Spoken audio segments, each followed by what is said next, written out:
কি যে ভিডিও বানাবো বুঝতেই পারছিলাম না। ও এর জন্য তুমি হেলিকপ্টার মতন চুল ধরে ঘুরতে শুরু করে দিলে? না গাইস, আমরা যদি কিছু না বুঝতে পারি, আমরা কিছুক্ষণ ভাবি সেটা নিয়ে কি করা যায় কি না করা যায় না, কিন্তু কাকিমা উল্টা, পুরো একদম পুরো উল্টো। মানে সে কিছু বুঝতে না পারলে হেলিকপ্টার মতন চুল ধরে ঘোরা শুরু করে দেয়।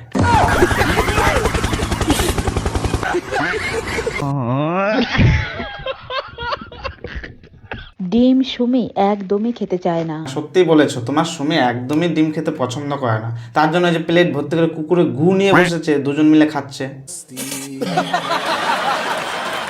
সুমি আমাকে বললো, মা পেট ভরার মতো কিছু খাবার দাও আমাকে। কি খাবার দিই তোকে বলতো? তুই তো আবার সব খাবার খেতেই চাস না। ঠিক আছে, ডিম আছে ঘরে, ডিমটাই সিদ্ধ করে দেই। ছখানা ডিম ঢ্যাবনা ঢিবনি মিলে বসে বসে খেয়ে নিল, আর কাকিমা বলছে আমার সুমি একদমই ডিম খেতে চায় না। না বলছি কাকিমা, তাহলে কি এগুলো কুকুরে গু খাচ্ছিল? আর বলছি আপনি এত ন্যাকামো কেন করেন?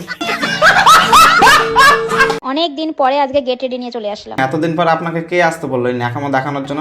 না আসলে তো পারতেন না। আর গাইস, ভিডিওটা এখানে শেষ। দেখা হচ্ছে আর একটা ভিডিও নিয়ে। ভিডিওটা যদি ভালো লাগে থাকে অবশ্যই একটা লাইক করে দেবে অ্যান্ড কমেন্ট করে দেবে। দেখা হচ্ছে নতুন একটা ভিডিও নিয়ে।